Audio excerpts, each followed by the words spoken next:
Assalamualaikum warahmatullahi wabarakatuh. Salam kenal, nama saya Aulia Rahman. Saya adalah dosen dari program studi S1 Ilmu Kesehatan Masyarakat, Fakultas Kesehatan Masyarakat, Universitas Andalas. Pada kesempatan kali ini, saya akan menjelaskan mengenai salah satu mata kuliah yang saya ajarkan di Fakultas Kesehatan Masyarakat Universitas Andalas, yaitu mata kuliah Manajemen Bencana. Mata kuliah Manajemen Bencana adalah salah satu mata kuliah kecirian yang ada di Universitas Andalas, khususnya di Fakultas Kesehatan Masyarakat Universitas Andalas, di mana Universitas Andalas memiliki visi kecirian dalam hal kebencanaan, mengenai bencana dan dampak bencana. Hal ini dikarenakan Kota Padang dan juga Provinsi Sumatera Barat secara umum adalah area yang sangat rawan dengan bencana, sehingga universitas selaku institusi pendidikan dan juga institusi akademik memiliki peranan terutama dalam hal kajian keilmuan mengenai kebencanaan. Di dalam mata kuliah Manajemen Bencana ini terdapat beberapa indikator yang diinginkan agar didapatkan oleh mahasiswa. Antara lain, mahasiswa mengenali jenis bencana, mengetahui manajemen bencana, kemudian mahasiswa mengetahui manajemen bencana alam, bencana non-alam, dan juga bencana sosial. Kemudian mahasiswa mengetahui siklus manajemen bencana, yaitu pada tahapan pra-bencana, saat bencana, dan juga pasca bencana. Kemudian mahasiswa juga diharapkan akan dapat menemukan solusi dari permasalahan-permasalahan kebencanaan yang telah terjadi dan juga yang akan terjadi di Kota Padang, Sumatera Barat, dan juga Indonesia pada umumnya. Mahasiswa juga dihendaki agar dapat secara bidang keilmuannya dalam ilmu kesehatan masyarakat memberikan upaya edukasi dan juga sosialisasi kepada masyarakat dalam rangka pemberdayaan masyarakat supaya dapat memiliki kesiapsiagaan menghadapi bencana dan dapat menangani bencana secara mandiri dan menjadi kontribusi bagi masyarakat. Demikianlah saya perkenalkan mata kuliah Manajemen Bencana untuk dapat dipahami oleh semua orang yang menyaksikan. Bapak, Ibu, dan hadirin sekalian, berikut adalah cuplikan saat saya mengajar dalam mata kuliah Manajemen Bencana. Selamat menyaksikan. Bismillahirrahmanirrahim. Assalamualaikum warahmatullahi wabarakatuh. Waalaikumsalam warahmatullahi wabarakatuh. Alhamdulillahirrahmanirrahim. Assalatu wassalamu ala asyrafil anbiya'i wal mursalin wa ala alihi wa sahbihi rasulillahi ajmain. Ya, Bapak hormati Ananda mahasiswa-mahasiswi Fakultas Kesehatan Masyarakat Universitas Andalas yang berbahagia. Seperti yang sudah disampaikan pada pertemuan sebelumnya dan juga seperti yang telah dijelaskan dalam RPS, bahwa pada hari ini kita akan mempelajari mengenai siklus manajemen bencana. Ya, Bapak yakin semuanya sudah pernah mendengar kata bencana, bahkan mungkin karena kita berada di Padang dan Sumatera Barat, sebagian besar sudah pernah mengalami bencana, ya enggak? Ya, Bapak yakin juga seperti itu. Nah, apa sih bencana, apa sih manajemen bencana, dan bagaimana siklusnya? Itulah yang akan kita pelajari pada pertemuan kita pada hari ini. Oke, coba kita lihat kembali ke atas dulu. Ya, di sini saudara kita lihat ada beberapa bentuk-bentuk dan contoh-contoh bencana yang pernah terjadi. Ada gempa bumi, ya, ada banjir, ada tsunami, ya, ada gunung meletus, angin tornado, dan sebagainya. Lalu ada perang juga, gitu ya. Nah, di antara semuanya ini, menurut saudara yang mana saja yang bencana? Semuanya. Kira-kira kenapa dia disebut sebagai bencana? Tanda tanya. Oke, itulah yang akan kita pelajari hari ini. Next. Oke, kita akan melihat bagaimana definisi bencana, definisi manajemen bencana, jenis-jenis bencana, undang-undang tentang pengelolaan bencana, siklus manajemen bencana, dan kegiatan-kegiatan dalam siklus manajemen bencana. Oke, kita masuk pada yang pertama, yaitu bencana, ya. Jadi menurut undang-undang, bencana adalah peristiwa dan serangkaian peristiwa yang mengancam dan mengganggu kehidupan masyarakat karena faktor alam, karena faktor non-alam atau manusia, ya, sehingga menimbulkan rusaknya bangunan, ya, korban jiwa, kerugian harta benda, dan lain-lain. Kata kuncinya adalah disebabkan oleh alam dan non-alam, menyebabkan kerugian dan mengganggu manusia. Kemudian ada lagi manajemen bencana. Kalau manajemen berarti mengatur bagaimana supaya bencananya tidak menjadi parah efeknya atau semakin minim dampaknya bagi manusia. Lebih kurang seperti itu. Next. Oke, tujuan manajemen bencana adalah untuk mengurangi kerugian, sudah pasti, untuk mengurangi resiko, sudah pasti, dan juga untuk mengurangi perlamaan proses pasca bencana itu sendiri. Jadi jangan sampai lama-lama gitu, karena semakin lama kita mengulur waktu ketika menangani bencana, maka akan semakin banyak masalah dan dampak negatif yang mungkin dapat terjadi. Maka itu tidak kita inginkan. Oke, next. Sekarang kita lihat jenis-jenis bencana. Seperti yang tadi Pak bilang, ada bencana alam, ada bencana non alam, dan ada bencana sosial. Siapa di sini yang tahu apa saja bencana alam? Gempa bumi, apa lagi? Tsunami, apa lagi? Gunung meletus, apa lagi? Longsor dan sebagainya. Kalau bencana non alam? Kebakaran hutan. Nah, kenapa dikatakan bencana non alam? Karena ada unsur manusia di sana. Ada campur tangan manusia baik sengaja maupun tidak sengaja. Lalu ada bencana sosial. Ini adalah bencana yang pure diciptakan oleh manusia karena permasalahan antar manusia. Misalnya seperti perang, ya, tawuran, ya, jadi demonstrasi, jadi huru-hara yang terjadi di dalam hubungan interaksi antara kelompok, itu juga merupakan salah satu bentuk bencana sosial. Jadi kalau bencana alam yang terjadi dengan sendirinya secara alami, kemudian bencana non alam yang terjadi secara alami tapi ada unsur campur tangan manusia baik sengaja maupun tidak sengaja. Kalau bencana sosial memang bencana yang disebabkan oleh keinginan manusia. Mereka ingin melakukan sesuatu dan ternyata menyebabkan kerusakan pada akhirnya. Itu jadi cara membedakannya, ya. Next, ini mungkin mudah-mudahan nanti kita pelajari bersama-sama. Next lagi, yang paling penting adalah 24 tahun 2007 ya, mengenai bencana dan apa bencana. Oke, ini dia materi inti kita pada hari ini, yaitu siklus manajemen bencana. Next, kita lihat dalam bencana secara umum ada 3 siklus utama ya. Pra bencana atau sebelum bencana, saat bencana atau saat tanggap darurat, dan terakhir adalah pasca bencana setelah bencana terjadi. Nah, di sini dibagi menjadi 4 karena termasuk berarti dari beberapa kegiatan ada yang digabung menjadi 1 ya, seperti misalnya kayak pencegahan dan mitigasi itu adalah pra bencana, kesiapsiagaan juga bisa masuk pra bencana, tanggap darurat adalah saat bencana, titik bintang ini adalah ketika bencananya terjadi ya. Lalu ada pasca bencana yang warna hijau. Jadi biru dan kuning ini pra bencana, merah ini saat bencana, dan hijau adalah pasca bencana. Lalu lebih kurang seperti ini ilustrasi apa-apa saja kegiatan yang harus kita lakukan waktu pra bencana, saat bencana, dan setelah bencana. Bapak contohkan, sebelum bencana atau pada tahap pra bencana ya, yang perlu kita lakukan antara lain adalah yang pertama, melakukan pencegahan. Pencegahan ini maksudnya adalah bagaimana supaya bencananya kalau bisa jangan terjadi deh. Contoh, kita memprediksi akan ada banjir. Kira-kira apa bentuk upaya pencegahan yang bisa kita lakukan? Bisa ya. Terus membersihkan got misalnya, itu juga bisa ya. Jadi jaga-jaga kalau jadi ada debit air yang tinggi, dia akan masuk ke dalam got, tidak perlu meluap ke pemukiman penduduk. Lalu ada mitigasi. Mitigasi itu apa? Siapa yang ingat? Upaya untuk mengurangi dampak dari bencana. Ya, mitigasi ini dilakukan juga sebelum bencana atau pra bencana.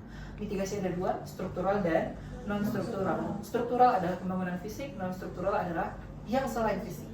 Apa contohnya? Siapa yang tahu pembangunan struktural? Ayo. Membangun tanggul, pintar. Apa lagi?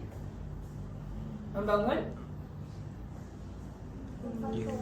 tempat pengungsian banjir sekiranya terjadi banjirnya ya. Nah, atau mungkin menentukan titik-titik tempat berkumpul atau titik-titik evakuasi. Kalau mitigasi non struktural yang tidak membangun, misalnya adalah dengan memberikan edukasi, sosialisasi kepada masyarakat bahwa banjir itu bisa terjadi karena apa, maka masyarakat harus bagaimana. Kalau terjadi banjir, maka masyarakat harus melakukan apa, seperti itu ya. Itu namanya mitigasi. Lalu juga ada kesiapsiagaan ya. Jadi sebelum bencana itu terjadi, kita tuh harus mempunyai kesiapsiagaan namanya. Jadi contohnya nih, kita punya tas siaga bencana yang isinya makanan, pakaian, dan lain-lain yang bisa untuk bertahan hidup selama 1-2 hari ketika bencana terjadi. Jadi kalau bencana terjadi, kita tinggal lari, kita bawa tas manajemen, tas bencana kita ya, tas siaga bencana kita. Oke, kemudian ada ancaman, kejadian, dan tanggap darurat. Ini adalah fase pada saat bencana. Saat bencana itu situasinya chaos, kritis ya. Semua orang kacau balau ya, berusaha menyelamatkan harta benda, menyelamatkan nyawa ya. Disinilah kita lakukan ada yang namanya tanggap darurat ya. Tanggap darurat itu adalah kita tuh harus alert ya, kita tuh selalu kayak harus ready. Misalnya nanti ada yang butuh evakuasi segera tapi tidak bisa mengevakuasi diri, seperti terjebak, seperti terjepit, nah itu mungkin bisa kita bantu. Tapi kalau sekiranya itu membahayakan nyawa kita sendiri, apakah boleh kita lakukan? Pak rasa tidak, maka kita harus selamatkan diri kita terlebih dahulu. Kecuali misalnya situasinya memang sudah agak lebih aman, kalau kita bantu dia mungkin kita tidak masalah, tidak apa-apa, ya udah baru kita bantu mengevakuasi. Lalu kemudian ada pada tahap pasca bencana, yaitu ada rehabilitasi dan rekonstruksi. Rehabilitasi artinya adalah pemulihan kembali fungsi-fungsi dari berbagai hal yang ada di lingkungan. Misalnya fungsi pendidikan ya. Banjirnya sudah reda, sekolah tutup. kita lakukan upaya rehabilitasi pemulihan fungsi pendidikan. Akhirnya dibukalah sekolah di misalnya di pengungsian. Nah, di dalam tenda-tenda evakuasi. Itu namanya pemulihan atau ini ya, rehabilitasi. Lalu ada rekonstruksi, pembangunan ulang. Apa contohnya? Setelah rusak karena banjir lalu dibangun lagi bangunannya. Ya betul, misalnya SD-nya kemarin hancur karena banjir, kita bangun lagi SD. Jalanannya rusak karena banjir, kita bangun lagi jalanan, seperti itu. Oke, next. Itulah lebih kurang ya. Oke, ini secara umum dari ini ya, pencegahan, mitigasi bencana, dan kesiapsiagaan ini adalah pada tahap bencana. Next. Lalu ada tanggap darurat, itu pada saat bencana. Lalu ada pemulihan, rehabilitasi, dan rekonstruksi, itu pada tahap pasca bencana. Baik, demikianlah materi yang dapat Bapak sampaikan pada pertemuan kali ini kepada Ananda sekalian. Apakah ada yang ingin bertanya? Dipersilakan. Ya, silakan sebutkan nama dan nomor NIM. Jadi sebelum Bapak perkenalkan, nama saya Fazila Fresera, bisa dipanggil Cia, dan NIM 2047. Oke. Jadi terakhir itu kemarin juga sempat jalan-jalan Bapak ke arah Solo kalau nggak salah. Di sana tuh masih ngelihat jembatan putus, jalan-jalan yang masih hancur akibat Dalodo kemarin. Di sini ada tadi materi tentang rekonstruksi, pembangunan ulang, jalan segala macamnya. Jadi pengen tahu terkait untuk pembangunan rekonstruksi kembali itu ada nggak ya untuk timeline lama berapa lama itu, soalnya kalau dilihat-lihat udah lumayan cukup lama juga ya setelah kejadian Dalodo. Oke, pertanyaan yang sangat bagus. Ya, saudara sekalian, kita harus tahu bahwa pemerintah akan berupaya bagaimana untuk agar kehidupan dan aktivitas itu kembali berjalan normal atau seperti biasa. Namun seringkali kan prosesnya lama, seringkali dananya terbatas, ya kan? Seringkali bentrok dengan program-program lainnya. Lalu apa yang akan dilakukan oleh pemerintah? Ada yang namanya prioritas, skala prioritas, ya. Nah, misal anggarannya cuma ada sekian ratus juta. Untuk memperbaiki semuanya tidak cukup dananya. Lalu bagaimana? Apa yang dilakukan oleh pemerintah?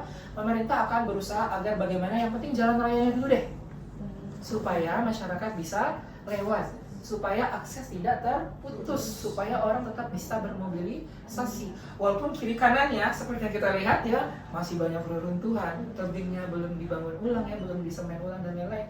Rumah-rumah masih ada yang rusak, tapi yang penting mobilitasnya bisa tidak putus dulu ya. Jadi misalnya kendaraan masih bisa berlalu lalang dulu, karena itu prioritas yang penting waktu itu.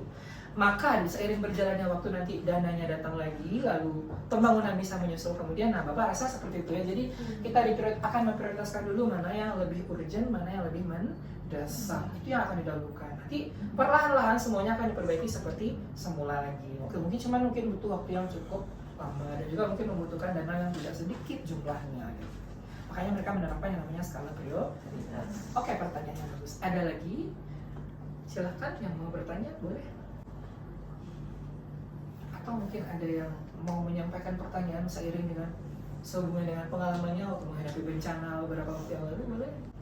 Pak. Ya, silahkan sebutkan nama dan NIM. Perkenalkan, nama saya M. Hanif Sugri, Pak, dengan NIM 357. Oke. Nah, sekarang kan ada kasus di Eropa, itu gelombang panas, Pak. Nah, Bapak, gimana kalau Bapak terkait hal tersebut? Oke, saudara-saudari sekalian, kita tahu bahwa saat ini di seluruh dunia terjadi bencana alam yang namanya heatwave, gelombang panas ya.